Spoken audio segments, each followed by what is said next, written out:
En el año 1855, transcurridos unos 11 años desde que los dominicanos proclamaron su separación por medio de las armas de la República Haitiana, ambas naciones se verían la cara una vez más en el campo de batalla, pues para el mes de diciembre de ese año, el ejército haitiano comandado por el autoproclamado emperador Faustín Solúk marcharía contra los dominicanos con el objetivo de disolver la joven nación para así volver a restablecer un gobierno haitiano en toda la isla.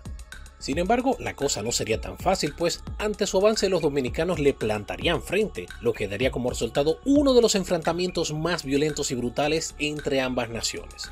Los detalles ya se los daré a continuación. Bienvenidos a Crónica 105, donde hablamos de historia dominicana. El día de hoy les traemos la narrativa de cómo fueron los hechos que dieron origen a la batalla que tuvo lugar en las llanuras de San Tomé en el año 1855. Un brutal enfrentamiento entre dominicanos y haitianos, el cual sería uno de los últimos encuentros bélicos entre ambas naciones durante la campaña militar haitiana que fue llevada entre 1855 a 1856. Así que si quieren aprender más, tomen asiento y disfruten el espectáculo. Nos encontramos en el año 1855.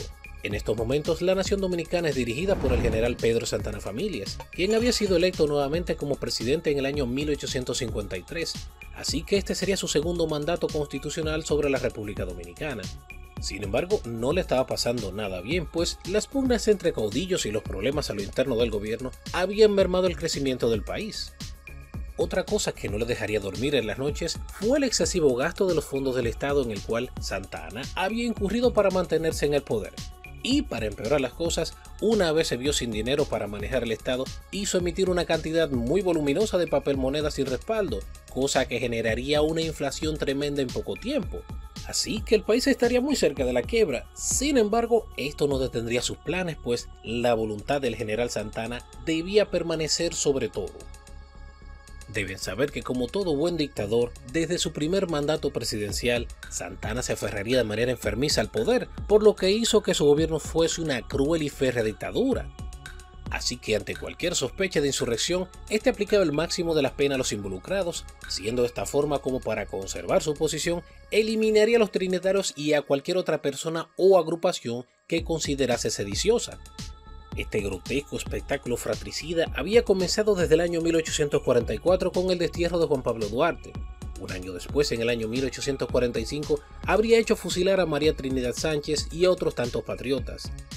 Pero el pecado cometido el 11 de abril de 1855 le haría ganar el odio incluso de sus propios oficiales, pues para esta fecha, este habría ordenado fusilar de manera arbitraria al general Antonio Duvergé Duval, uno de los más grandes héroes de la República, quien habría defendido el país de la invasión de los haitianos en la batalla del Número, en Asua, en Elías Piña, el Cachimán, en Bánica, en las Matas de Farfán y en la batalla de las Carreras. Además, Santa Anna haría matasen en el mismo evento a su hijo Alcides tras haberlos acusados de conspiradores. Estos actos horribles permanecerían indelebles en la memoria de sus oficiales y subalternos, pero muy especialmente quedarían en la memoria del general José María Cabral, a quien Santa Anna no guardaba precisamente mucho aprecio, ya que era de los pocos hombres que le miraba el rostro sin mostrarle ningún tipo de temor, y esto era algo que a Santa Anna no le gustaba, pues intuía una amenaza en este oficial. No hace falta decirlo, pero ambos oficiales tendrían un asunto que iba mucho más allá de lo profesional pendiente por resolver, de manera que estos siempre terminaban en una disputa. Pero lo que quería exacerbar el desprecio de Cabral por Santa Anna fue que este último, al verse sin dinero y escaso de recursos para manejar el país a su modo, había concertado con el gobierno de los Estados Unidos de Norteamérica un denominado Tratado de Amistad, Comercio y Navegación, por el cual los norteamericanos le pagarían una jugosa cantidad a Santa Anna, la cual le sacaría de sus necesidades financieras. Sin embargo, este acuerdo fue increíblemente polémico, pues para concertar el mismo debían ser entregadas en manos de los norteamericanos los terrenos de la bahía de Samaná, cosa que sería una vulneración de lo más vil a la soberanía dominicana. Nadie estaba de acuerdo con esta afrenta, así que en contra del plan de Santa Anna tronaron muchos de los sectores de la vida nacional, incluidas figuras como Buenaventura Báez, su gran rival político, e incluso otras naciones como Reino Unido, quienes tras enterarse que perderían influencia en el Caribe si los norteamericanos tomaban posesión de la bahía de Samaná, manifestaron estar completamente en contra de este adefesio. También estos reclamos se unirían a las pretensiones de España en la persona de Antonio María Segovia, cónsul español en Santo Domingo, quien le haría la vida de lo más difícil a Santana.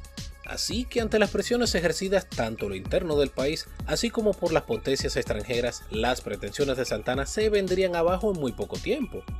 Sin embargo, las riñas internas debían esperar, pues los problemas estaban a la puerta de la casa.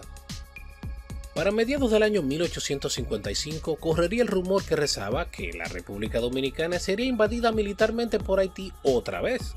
Muy pronto el rumor se convirtió en inquietud y este sube en una verdad confirmada, pues los observadores que se encontraban en la frontera daban crédito del posible hecho, pues se pudo apreciar una gran cantidad de soldados haitianos movilizándose en las comunidades de Hincha y Las Caobas. Asunto que el general Cabral ya había denunciado, pues para aquellos momentos se encontraba como comandante en la frontera sur, así que era un hecho que pronto abrió una invasión a gran escala de soldados haitianos a la República Dominicana. Sin duda, estas no eran buenas noticias para la República Dominicana y menos para el presidente Pedro Santana, quien ya se había enfrentado en otras ocasiones con los haitianos. Este era consciente que el estilo de pelea de los haitianos se basaba en hacer uso de sus números muy superiores a armamentos de alta potencia, por lo que el asunto no estaría nada fácil. Tampoco sería de ayuda que, a pesar de haber tenido varios enfrentamientos contra los vecinos occidentales, el ejército dominicano no era muy grande. El equipamiento no era el suficiente ni el mejor, y para rematar el país no tenía dinero para comprar armas. Así que, a sabiendas de lo que estaba próximo de ocurrir, Santana actuaría con rapidez y dejaría a su vicepresidente, el señor Manuel de Regla Mota, quien era general de división del ejército, al mando de los asuntos civiles del gobierno, mientras que él se encargaba de hacerle la guerra a los haitianos. Sería así como el general Manuel de Regla Mota ordenaría la movilización de todo el país para su defensa el día 13 de diciembre de 1855, declarando el país en estado de sitio. Esto le permitía ejecutar el reclutamiento al vapor de civiles entre 16 a 60 años. De esta forma, fueron colocados todos los estamentos castrenses en estado de emergencia, siendo así que todos los esfuerzos se concentraron en defender el país. Con la velocidad del trueno, fueron instalados campos de entrenamiento militar en los cuales se dio inicio al adiestramiento acelerado en el uso de armas y técnicas de combate a los nuevos reclutas, que resultaron ser casi todos campesinos de diversas zonas, pues, como ya habíamos mencionado, el ejército dominicano no era muy grande y hacían falta soldados. Mientras las tropas se preparaban, Santana, comandante en jefe del ejército dominicano, se trasladó a la ciudad de Azua, donde estaba el Comando de Operaciones Militares. Sería desde aquí donde coordinaría todos los movimientos para la defensa del territorio dominicano. A su vez, el día 14 de diciembre de ese mismo año, el presidente interino Manuel de Regla dio a conocer una proclama que fue comunicada a todos los rincones del país, en la cual estableció que entre Haití y República Dominicana era imposible la unión. Para esta contienda, el ejército dominicano estaba en seria desventaja, pues los soldados verdaderamente entrenados eran insuficientes y el país necesitaba combatientes con mucha urgencia. De hecho, la premura por soldados fue tal que los nuevos reclutas no tuvieron ni siquiera una semana completa de instrucción cuando ya el 15 de diciembre de ese año, fusil al hombro y machete al cinto, se encontraban marchando al campo de batalla. De veras, la escena era desalentadora. El país sería defendido una vez más por un ejército de campesinos que marchaban descalzos, sin disciplina militar, mal armados, mal alimentados y viajando a marcha forzada.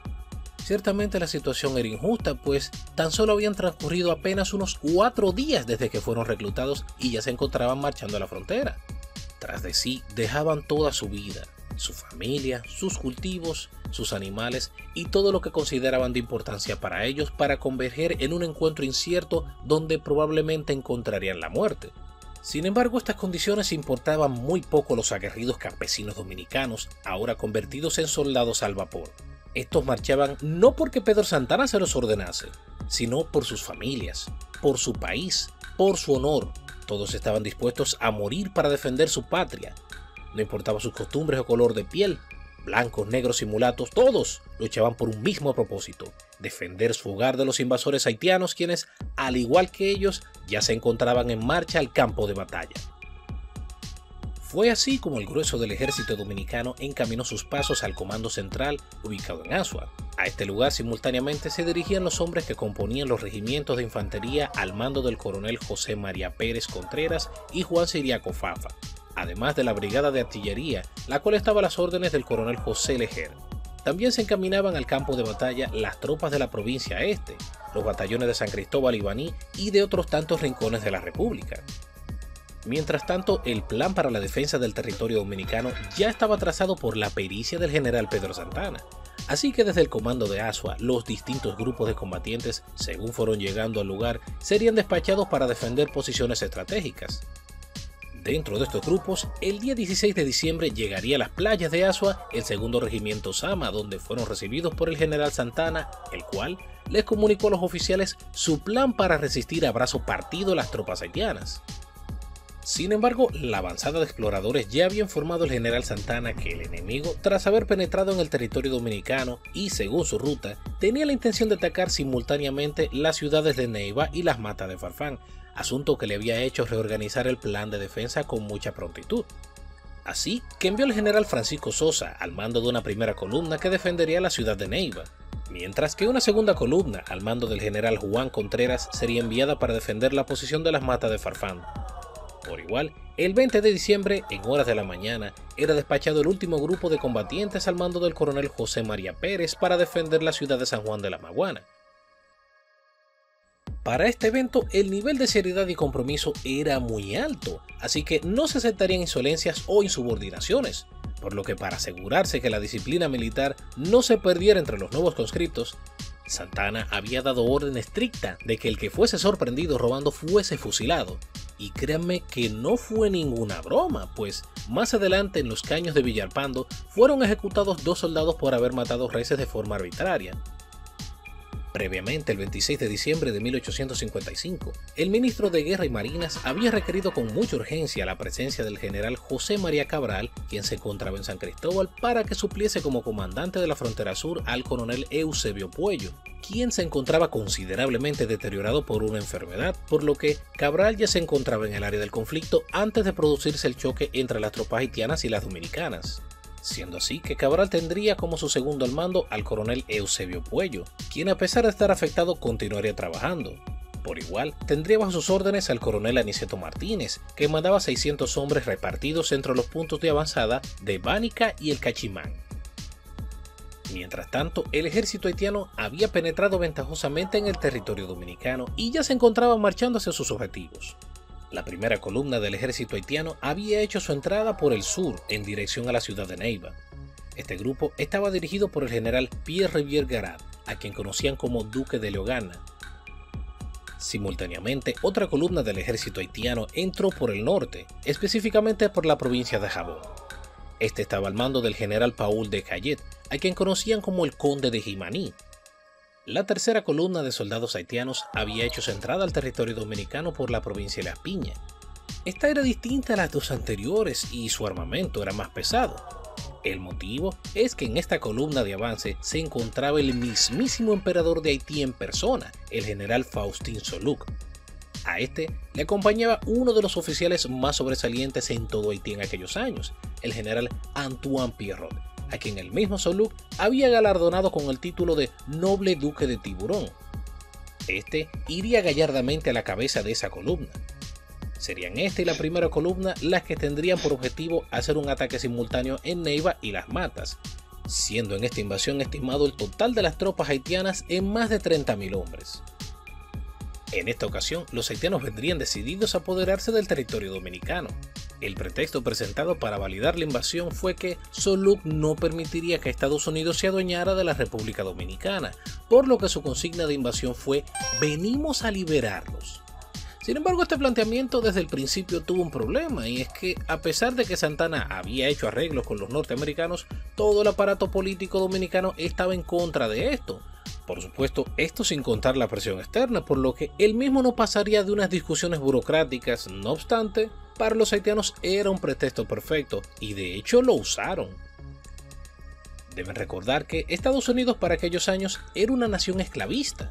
No sería sino hasta el año 1863 cuando, bajo la tutela de Abraham Lincoln, que los norteamericanos darían el primer paso en la emancipación. Sin embargo, en este momento nos encontramos en el año 1855, aún faltan unos 8 años para este evento. Soulouque quien para consolidar su mando había teñido de rojo a Haití, había convencido a muchos de sus oficiales que los dominicanos estaban de acuerdo con la unión de los territorios y que era preciso los apoyaran contra los norteamericanos, pues al igual que los haitianos, los dominicanos habían manifestado al mundo su profundo desprecio hacia la esclavitud, por lo que harían una causa común. Sin embargo, tremenda sorpresa se llevaron muchos oficiales haitianos al encontrarse de frente con la resistencia ofrecida por los dominicanos. De hecho, el general haitiano Castor d'Erlon, al encontrar la resistencia en Santo Tomé, gritó «¡Nos han engañado!», expresión que le costaría la vida más adelante. Según los archivos históricos del evento, un soldado dominicano narra: «Soluc había propalado que nos venía a liberar, pero ¿de quién y por qué? Eso lo explicaremos con el fusil, el sable y la lanza. Por esta ocasión, creo que seremos nosotros quienes libertaremos a los esclavos haitianos del sangriento de Soluc». Mientras tanto, uno de los focos de avance del ejército haitiano, específicamente el que había penetrado el suelo dominicano a golpe de tambor por la ruta que conducía a Azua, Las Matas, San Juan, se dirigía a la posición en la cual se encontraba el general Cabral, quien se encontraba para estos momentos en la ciudad de San Juan de la Maguana. Dicho frente de avance tuvo como comandante a los generales Milton Voltaire, Castro Trelonge, Víctor Joseph y Antoine Pierre, quienes habían dividido su contingente en 4 brigadas. Los mismos estaban distribuidos entre caballería, infantería y artillería, siendo el grueso de esta columna de más de 12.500 hombres. Aunque una parte de estos hombres, posiblemente unos 500, se haya quedado como la guardia personal del emperador Soluc. Ya hemos hablado anteriormente que los dominicanos no se encontraban realmente preparados para soportar una embestida tan brutal como la que estaban a punto de experimentar. No obstante, el valor les rebosaba, así que si habría de morir, lo harían peleando. Y de hecho, así fue. Tan pronto iniciaron las hostilidades, muchos valientes patriotas cayeron abatidos en la batalla, pues las defensas dominicanas estaban sintiendo el abrumador peso de los números y del equipamiento del ejército haitiano. Siendo así que en su avance en conjunto, las columnas de tropas haitianas tomaron posesión de Elías Piña y Neiva, aunque en esta última posición se llevarían una sorpresa.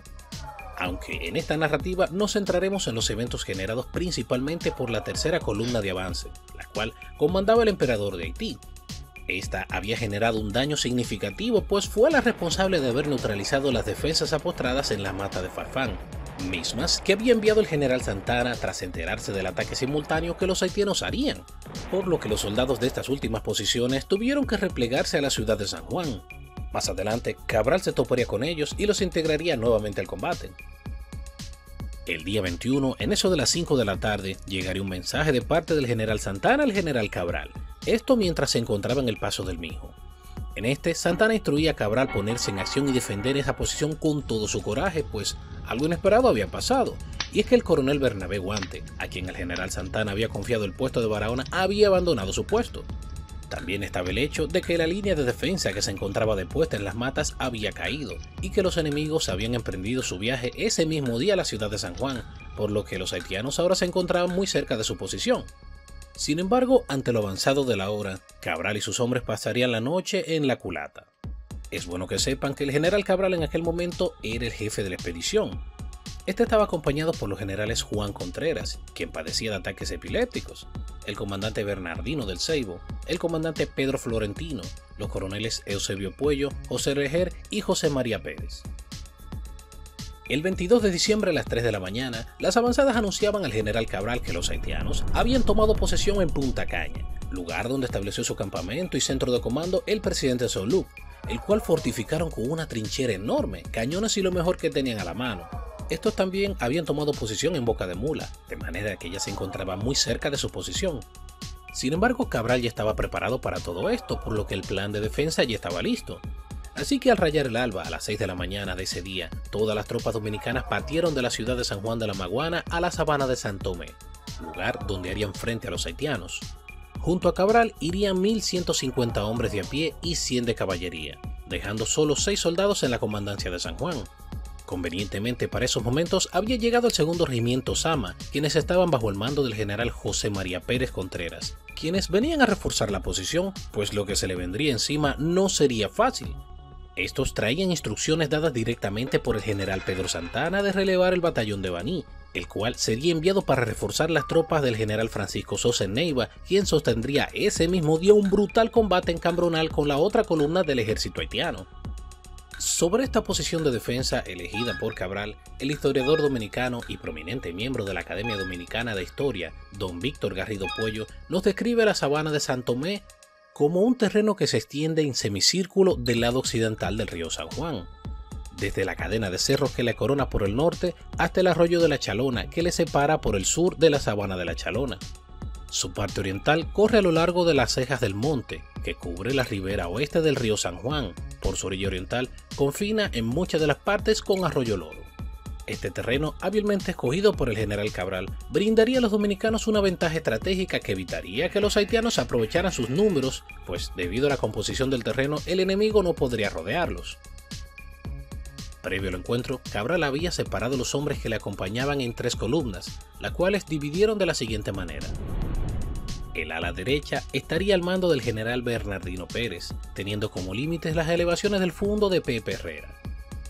El ala izquierda, que estaba sobre el camino que daba a la Chalona, estaría bajo las órdenes del general Juan Contreras, mientras que en el centro se colocaría el general Cabral.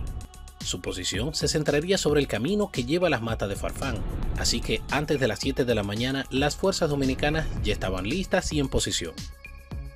Todos eran conscientes que lo que les esperaba no sería sencillo, pues las defensas dominicanas apostradas en la llanura de San Tomé constaban apenas de 3.000 hombres, los cuales debían soportar el empuje de una fuerza invasora superior a los 12.000 hombres, aunque más adelante a media batalla llegarían refuerzos dominicanos, siendo en total de efectivos unos 4.300. A lo lejos se puede escuchar el avance de una multitud que se dirige a la sabana de San Tomé con un firme paso marcial y tambores de guerra. Era el ejército haitiano que había hecho acto de presencia en el campo de batalla. Así que tras su llegada, sin perder el tiempo, los artilleros haitianos ocuparon las zonas elevadas de Arroyo Loro, lo que le dio aún más alcance de fuego. Oficialmente, las hostilidades dieron inicio a las 8 de la mañana del día 22 de diciembre de 1855, tras una parte del ejército haitiano abrir fuego sobre la posición de los dominicanos.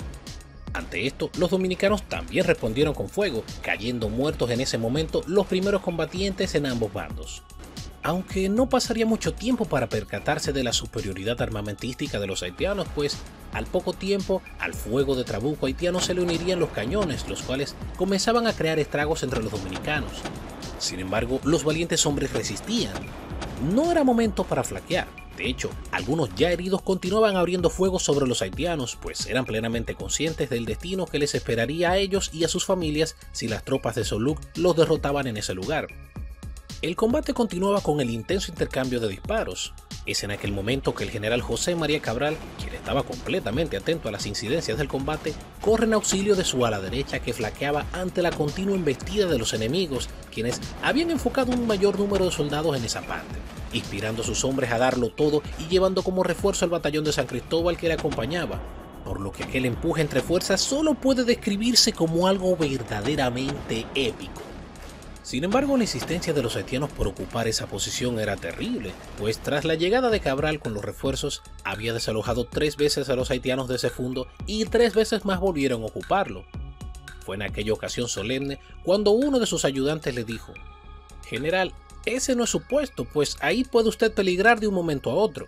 Ante estas palabras, Cabral le respondió: «Yo no estoy aquí para cuidar mi vida, sino para salvar la independencia nacional».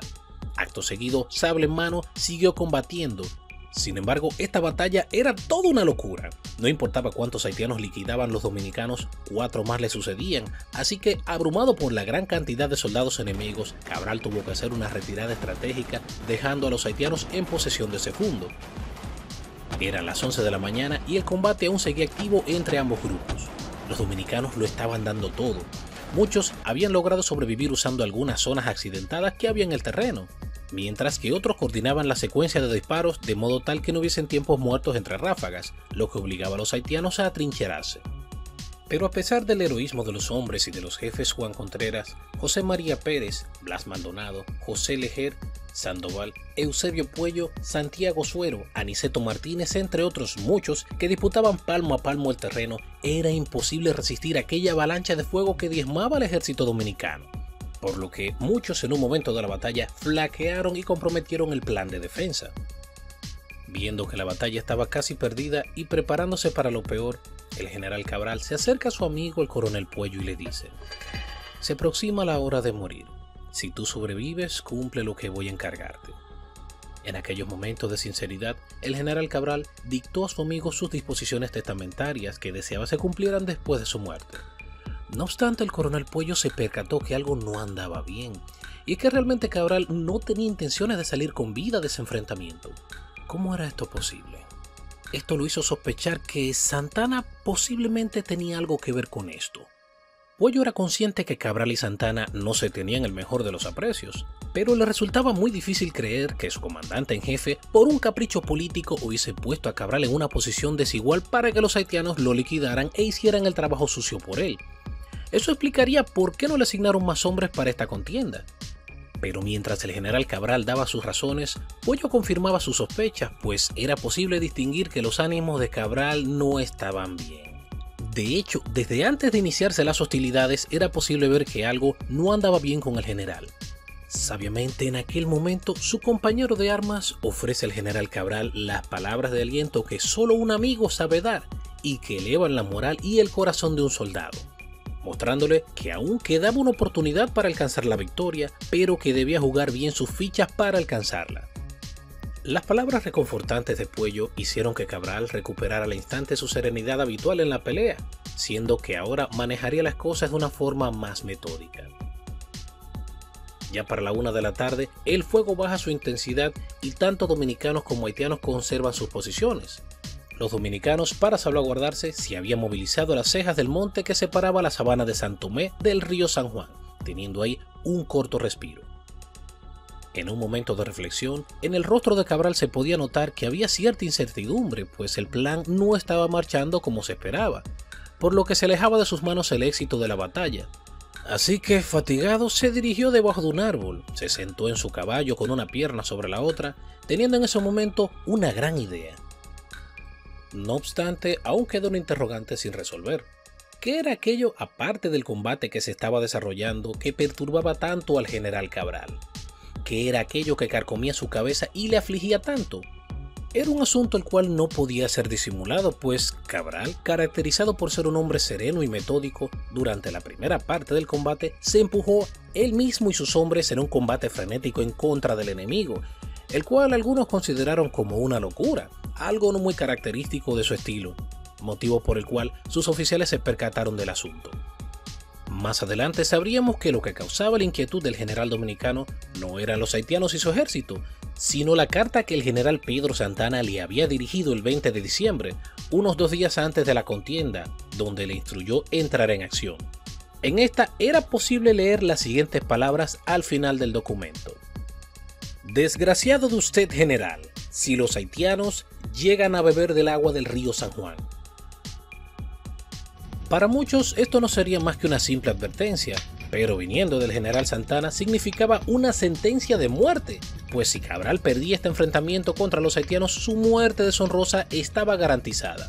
Esto aunque lograse escapar con vida de los enemigos, pues al igual que hizo con otros tantos que también habían peleado junto con él en el año 1844, Santana no vacilaría en ordenar su fusilamiento, declarándolo una desgracia para la nación. Esto había afectado a Cabral profundamente, pues no estaba dispuesto a que su honra como militar fuese manchada por un capricho de su superior. Era preferible morir gloriosamente en el campo de batalla a ser humillado y ejecutado por el infeliz de Pedro Santana.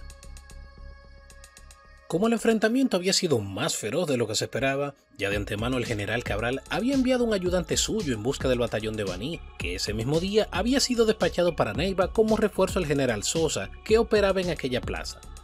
No pasaría mucho para que el ayudante encontrara al batallón en el lugar llamado La Culata, por lo que tras explicar la situación dieron la vuelta y arreciaron el paso, llegando al campo de batalla a las 2 de la tarde, hora en el que el ejército haitiano se encontraba por los diferentes caminos de la sabana de San Tomé. Sobre este hecho, Marcos Cabral nos cuenta que tras el arribo del batallón de Baní a San Tomé, estos se encuentran a sus hermanos de armas parcialmente derrotados y con la moral sumamente baja. En este momento, Cabral se reúne con los comandantes para reorganizar las fuerzas e iniciar el contraataque, pues aunque pareciera imposible, el ejército dominicano había logrado detener el avance de los haitianos por un cierto tiempo. Pero a las 2 de la tarde, momento en que se integraba el batallón de Baní, los dominicanos se habían visto obligados a recogerse en las colinas que separaban San Tomé del río San Juan. De hecho, está registrado que ante la abrumadora fuerza haitiana, un puñado de soldados del regimiento San Cristóbal emprendieron la huida para salvar su vida, pero estos fueron interceptados por el comandante Juan Ciriaco Fafa, jefe del primer regimiento dominicano, quien les reprendió fuertemente y les obligó a volver a la pelea. Ahora, con refuerzos de unos 1.300 hombres en el ejército dominicano, los ánimos y la moral volvían a alzarse. También la estrategia de combate estaría orientada a abrir fuego principalmente sobre los oficiales haitianos, aquellos que realmente eran los que coordinaban el movimiento de la gran masa de soldados que marchaba en su contra, siendo el plan de Cabral dejar acéfalo y carente de mando el ejército haitiano, motivo por el cual no tendrían que matar a 10.000 soldados para obtener la victoria, solo haría falta eliminar a sus oficiales. También buscaría hacer ineficaz el alcance de fuego de los haitianos, por lo que, en caso de ser posible, se debía entablar el combate cuerpo a cuerpo. Así que, llenos de ese característico valor del dominicano, los soldados quisqueyanos colocaron rodilla en tierra y saludaron al ejército haitiano con una lluvia de fuego, ante lo cual comenzaron a caer los soldados oficiales haitianos. Sería en medio de este intercambio de fuego y plomo que incendiarían el pajón o hierba alta de la sabana de San Tomé, asunto que causó que el viento arrojara el humo y la candela sobre los haitianos, quienes al verse sofocados por el humo y el fuego se vieron obligados a retroceder. Son las 2:30 de la tarde. Ante el retroceso de los haitianos arrecia el combate. De inmediato se integra a la pelea las tropas del primer regimiento dominicano, la caballería al mando del general Bernardino Pérez y el batallón de San Cristóbal, quienes junto a Cabral aunaron fuerzas en una estocada devastadora de avance grupal sobre el ejército haitiano. En aquellos momentos, Cabral, quien había jurado triunfar o morir en aquella jornada, pues según él, no estaba allí para cuidar su vida, sino para salvar la independencia nacional, empuña una bandera y le grita a los soldados: ¡Adelante, amigos míos! La Virgen de las Mercedes está con nosotros, ¡el triunfo es nuestro! El fuego y el humo reducían la vista de los haitianos, por lo que apenas si lograron distinguir la caballería que va por ellos, al frente de la cual se encontraba el comandante dominicano, quien animaba a atacar a sus compañeros, al tiempo que la infantería salía de su cobertura boscosa para apoyar a la caballería en un golpe mortal que perforó las formaciones haitianas, haciendo de este encuentro una batalla brutal.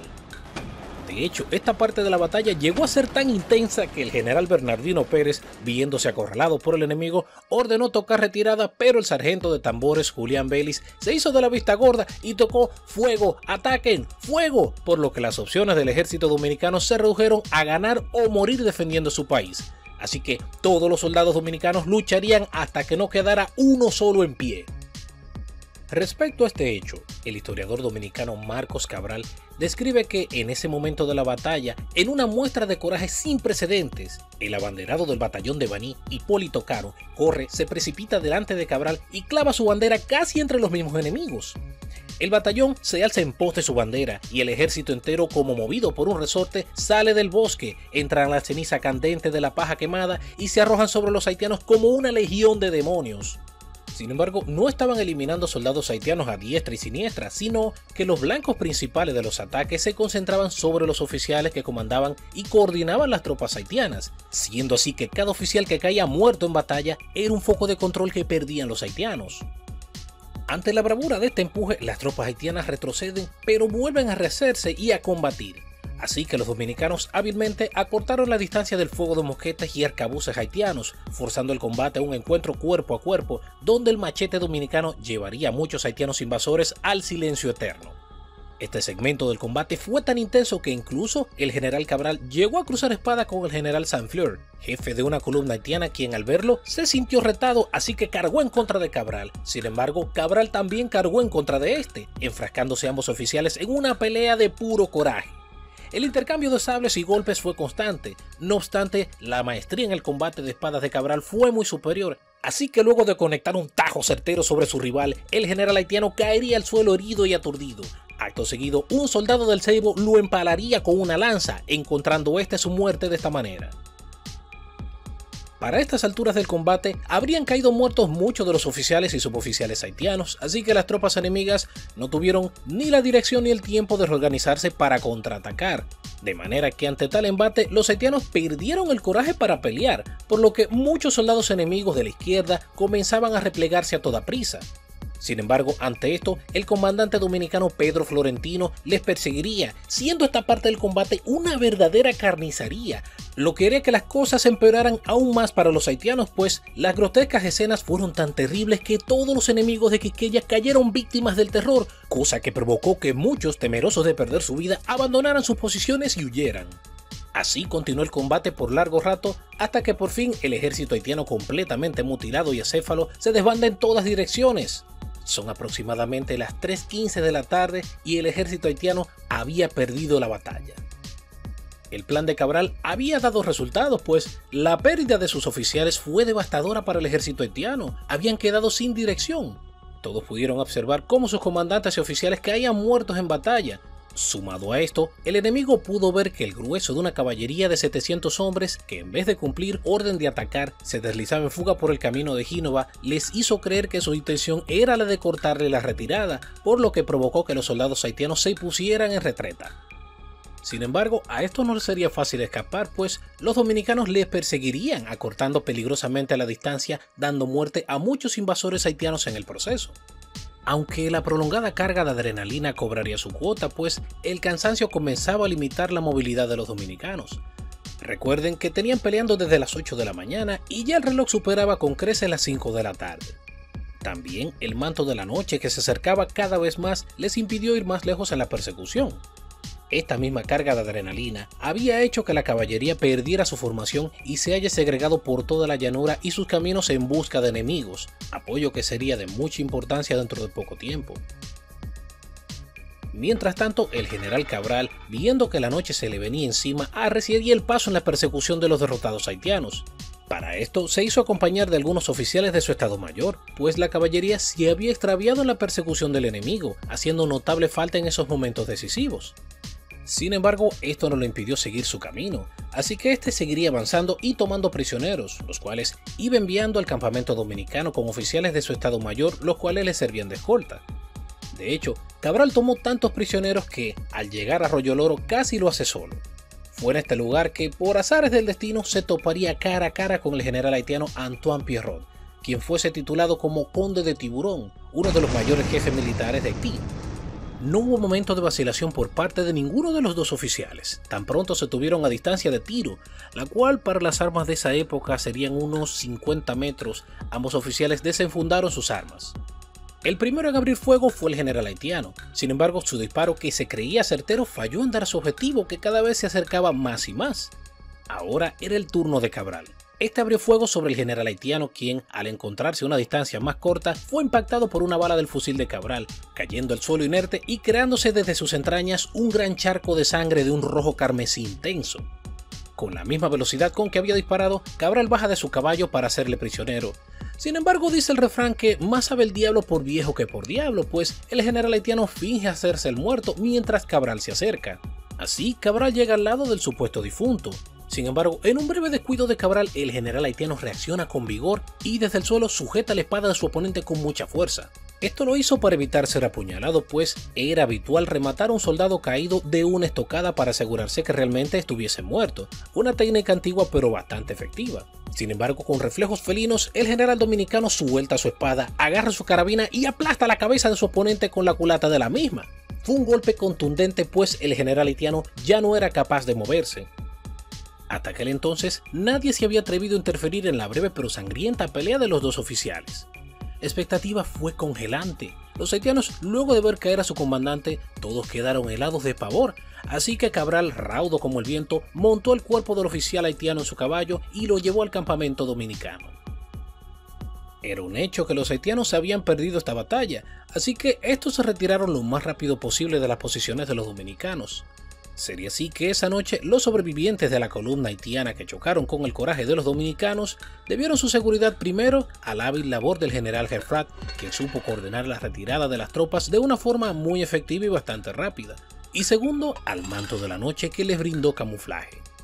Mientras tanto, el emperador Soluk, que se encontraba en su campamento fortificado de Punta Caña, aguardando pacientemente los resultados de la batalla, tras enterarse de la derrota sufrida a manos de los dominicanos en la sabana de San Tomé y posteriormente la batalla perdida en Cambronal, se percataría que estaba en serio peligro, así que huye del territorio dominicano a toda prisa, pues de ser capturado por los dominicanos no le iría nada bien. Su ira era evidente, la operación militar planificada con tanto detalle había fracasado. Esto era algo simplemente intolerable, pues aún con mayor número de efectivos, armas y artillería, el plan había fallado. De hecho, su frustración por esta derrota fue tan grande que no esperó llegar a territorio haitiano, sino que tras sacar una buena ventaja en el camino, lejos del peligroso campo de batalla, al llegar a la altura de Bánica, hizo detener el avance del grupo y, para dar un ejemplo de disciplina castrense, organizó un tribunal militar en el cual fueron acusados de incompetencia y alta traición a la República de Haití los principales generales del ejército haitiano que le acompañaban en la invasión, señalándolos como los culpables del fracaso de la invasión militar a todos ellos, pues sus estrategias mal coordinadas habían traído la desgracia a Haití. De estos, muchos fueron hallados culpables y sentenciados a muerte por el tribunal, siendo fusilados en ese mismo lugar por un pelotón armado.